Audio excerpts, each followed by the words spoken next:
Hello everyone, welcome back to the channel. In today's video, I'm going to show you how to view your sales history on Depop.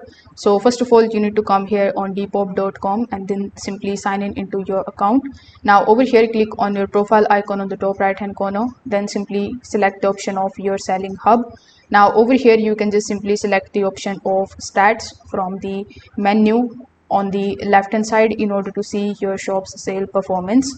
So the information is basically going to look something like this. On the top it is going to show you the shop status, and here you are going to see the overview. So you will see your total earnings, the number of items sold, along with your sales activity over time. You can also switch between the graph and the table view in order to see the information in different formats.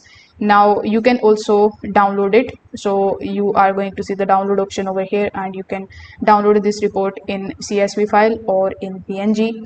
So that's how you can basically get it. If this video helped you out, make sure that you like this video and subscribe to the channel. Thanks for watching.